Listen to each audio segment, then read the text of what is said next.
You built the life. The one you used to map out in notebooks at midnight. The one that required more from you than most people will ever give to anything. The career, the influence, the respect, all of it assembled piece by piece through sheer force of will. And you should feel full. So why do you feel so empty? Not all the time, not in the obvious ways, but in the moments between, after the last call of the day, after the celebration ends and the room clears, when you are lying in the dark and the silence is heavier than it should be for someone who has everything going right. I have had this conversation with enough high-achieving people to know this. That feeling has a name, and almost nobody in the performance world is willing to say it out loud. It is loneliness. Not the kind born from failure, the kind born from excellence. The kind that builds when you are the most driven, most capable, most internally demanding person in every room you occupy. The kind that grows quietly behind every achievement, every ascent, every win that nobody around you can truly meet you inside of. And here is why this conversation matters right now, in 2026, more than it ever has before. Because the culture tells you to perform through it, to optimize around it, to reframe it as focused solitude and keep pushing. And if you keep doing that, if you keep treating the signal like noise, it will eventually cost you more than loneliness. It will cost you yourself. I'm Dr. Silas Kincaid. This is MindTake. And before we go any further, I want to give you the frame that holds everything I am about to say. We take the breath so we can grow the life. That is our creed, and it is not abstract. It is the literal instruction for this conversation. The breath we are choosing to take together right now, this act of stopping, naming, seeing clearly, that is the beginning of growing the life you actually want, not the life you perform, the life you inhabit. Stay with me, because by the time we close today, you will not just understand what is happening inside you, you will have a clear path through it. The isolation of the peak. Let me ask you something. Think of the biggest win of your last 2 years, the one that cost you the most, the one that required the most sacrifice, the most discipline, the most interior silence while everyone around you was operating at a completely different level of urgency. When it came through, when it finally actually happened, what did you feel in the first 60 seconds? If your answer is anything other than pure, uncomplicated joy, you already know what I am talking about. Because what most high achievers feel at the finish line is not celebration. It is a strange, almost clinical quiet. A hollow space where the satisfaction was supposed to live and somehow did not fully arrive. And the reason it feels hollow is specific. There was no one there who could truly meet you in the magnitude of it. Not because the people in your life don't care about you, they do, but caring about someone and understanding the weight of what they carry are two entirely different things. And at the level you're operating at, the weight becomes increasingly private, increasingly unshared. That is the physics of the peak.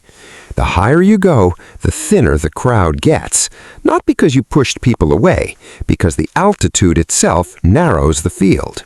Most people who love you can root for you. Very few can stand beside you in the specific experience of what it costs.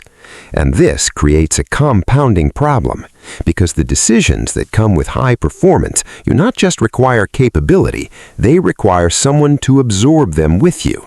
The calls with no clean answer, the strategy pivots that nobody else in the room fully grasps, the moments where you are navigating complexity in real time while projecting absolute certainty outward.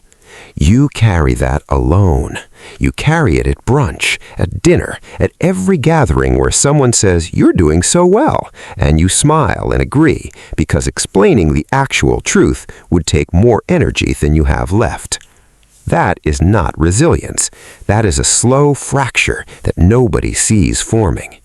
The victory nobody shares is the loneliest address in a high achiever's life, and we are going to stop pretending it's not there.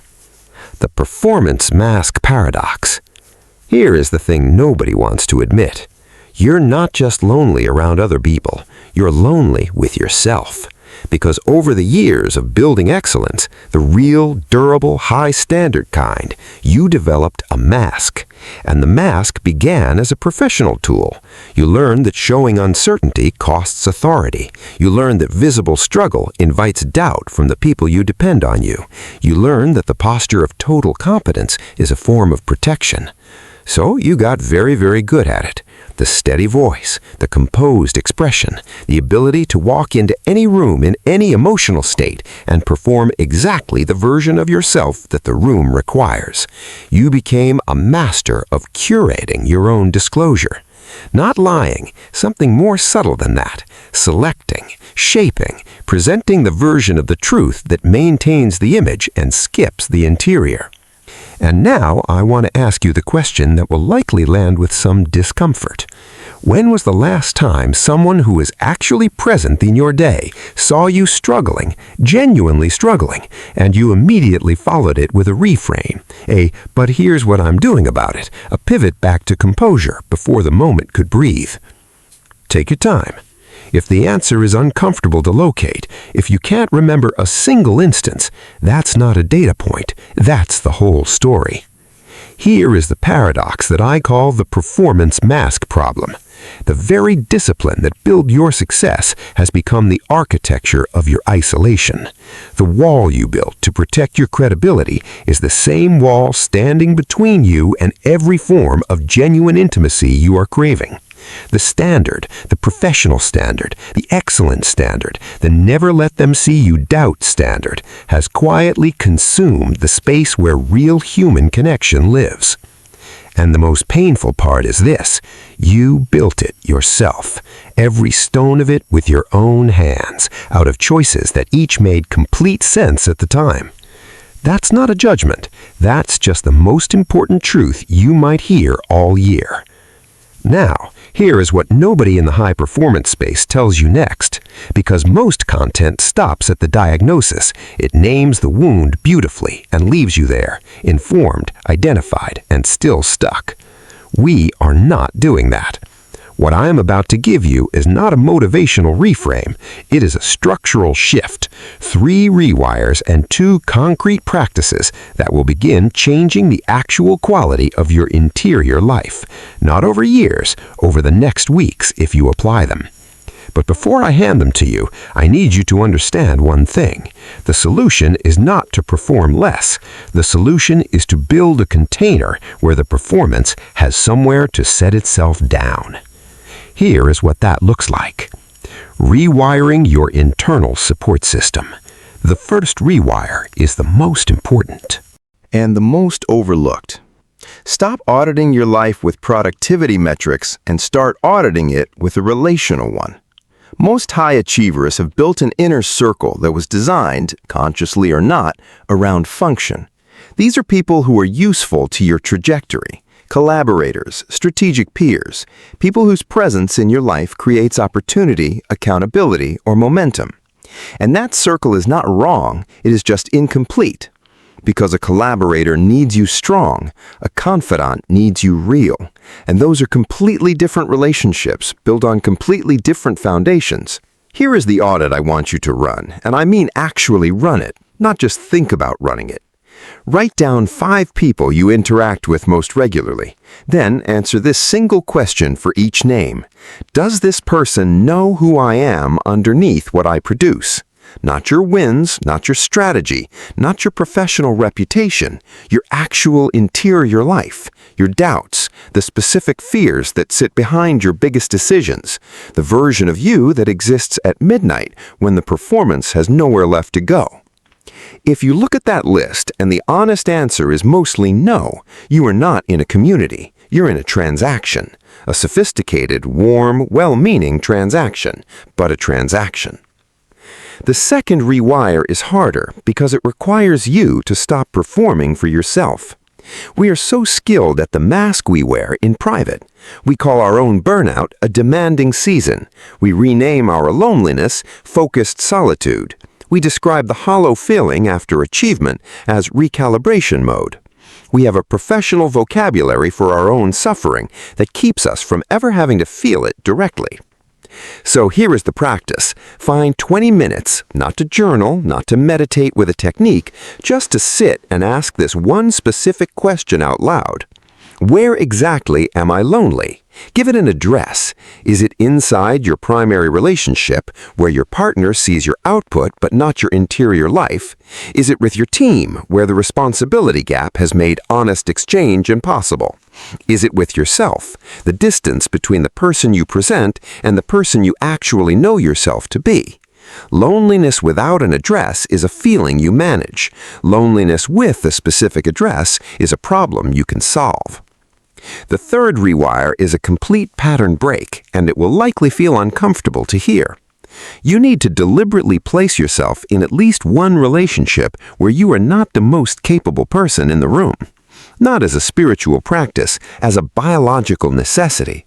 When you are perpetually the authority, the most capable, the most experienced, the one everyone else leans on, you systematically lose access to the experience of being held, of being supported by someone whose competence exceeds yours, of having a conversation where you are the one being led rather than leading. That experience is neurologically restorative in a way that nothing else replicates. Your nervous system needs to know what it feels like to trust someone else's judgment. Your interior life needs to rest inside someone else's capable hands. Find that person, your therapist, your mentor, a peer who operates at a level that genuinely unsettles you. Someone you cannot perform for because they would see straight through the performance before the sentence was finished.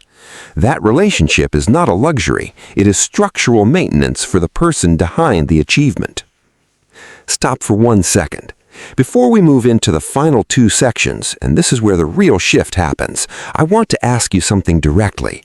Is there one person in your life right now, just one, who you've been meaning to have a real conversation with? Not a check-in, not a catch-up, a real one, the kind where you actually say what is going on inside you. Hold that person in your mind while we finish this, because everything that comes next is going to be most useful if it is aimed at something specific. The art of intentional presence. Here's the paradox of 2026 that no one is addressing honestly enough. We are the most connected generation in the history of human civilization, and we are experiencing a relational poverty that would have been unimaginable 50 years ago. You can be on video calls for 10 hours straight, respond to 200 messages, send voice notes across 3 time zones, and arrive home more isolated than you left, because digital connectivity is not the same currency as genuine presence. And we've been spending one while pretending it purchases the other. Presence is not time, it is not availability, it is not being physically in the room. Presence is attention without agenda. And I want to be honest with you about what that costs a high achiever. It costs the identity. Because when you show up somewhere with no agenda, no output, no goal to move toward, who are you? For most driven people, the absence of agenda feels dangerously close to the absence of self. That discomfort is not weakness, it is a map. It is showing you exactly how much of your identity has been outsourced to what you produce. The practice I want you to build is what I call identity-stripped time, scheduled, protected, non-negotiable time where your title doesn't walk through the door with you, where you are not the leader, the expert, the founder, the highest performing person in the space. You are simply a person doing something because it is alive for you.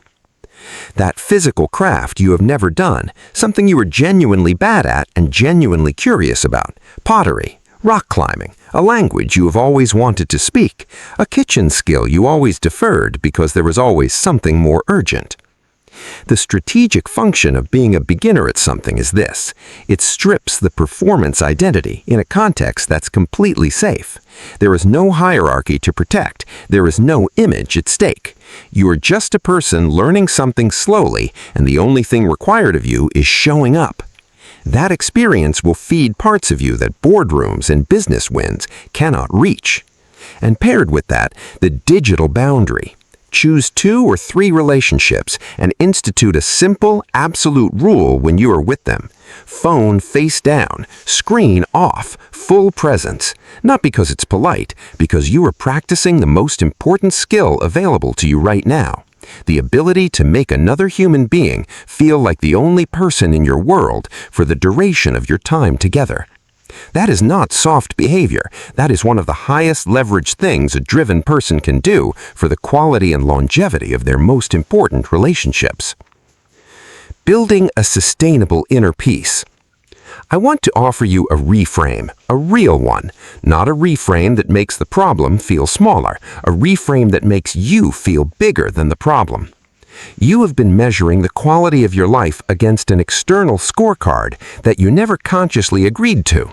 The metrics, revenue, reach, title, recognition, they were supposed to be the fuel for the life.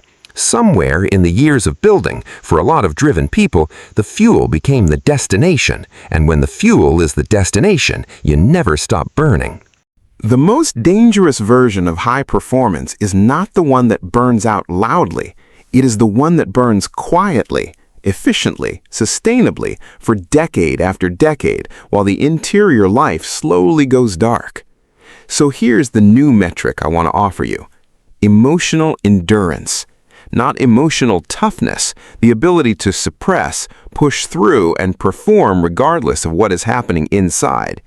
I mean the capacity to feel the full range of what your life is generating, the wins, the weight, the wonder, the loneliness, and remain present through all of it without needing to immediately fix, reframe, or optimize your way out of the discomfort. That capacity is a muscle, and right now, for most high achievers, it is severely underdeveloped. Not because they're weak, but because no one told them it needed building alongside everything else.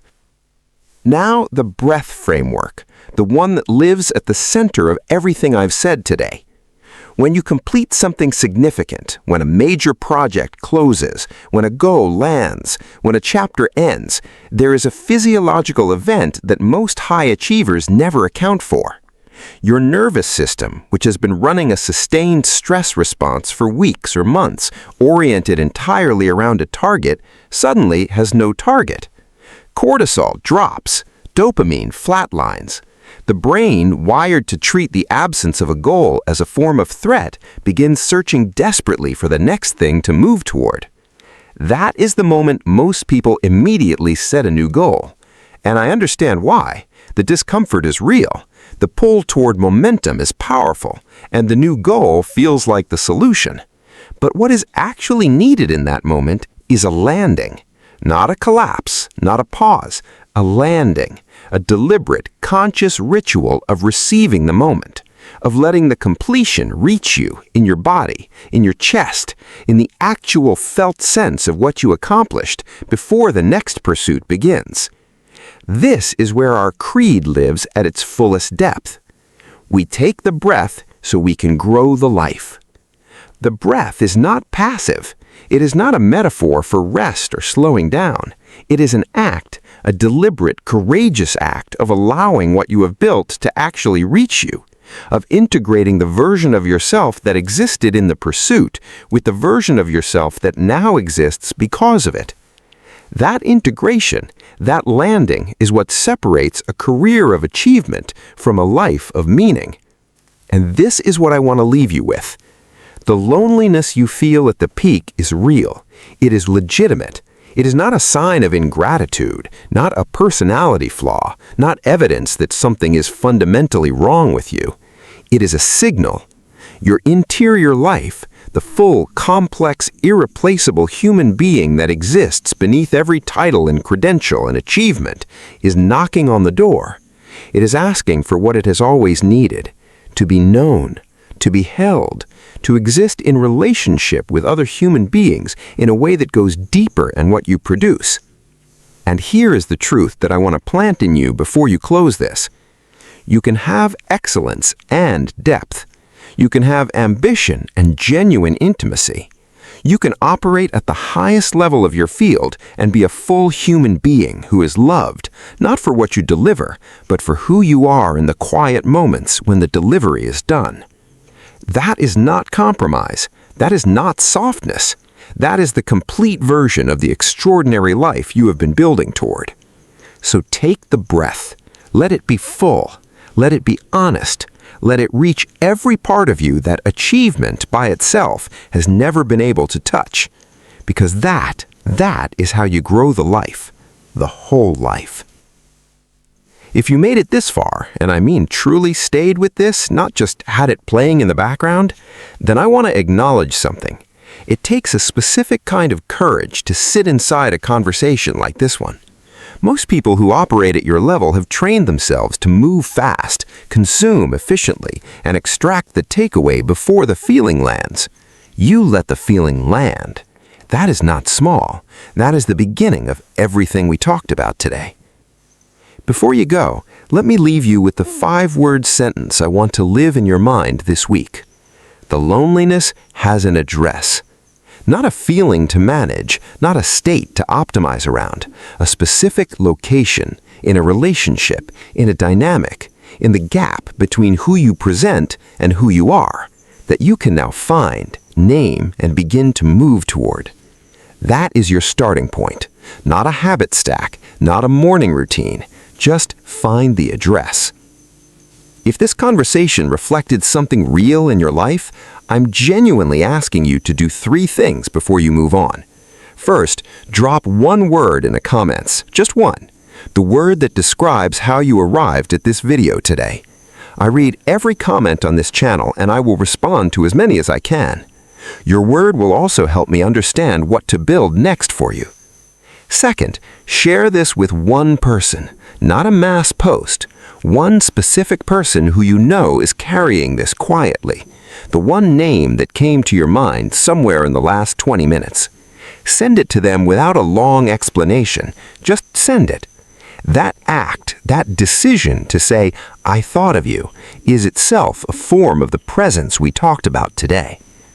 And third, if you're not already subscribed, the subscribe button is right there. We go to places on this channel that most high-performance content never reaches, and I think you already know that you need a space that goes that deep. I'm Dr. Silas Kincaid. This has been MindTake. We take the breath, we grow the life. I'll see you in the next one.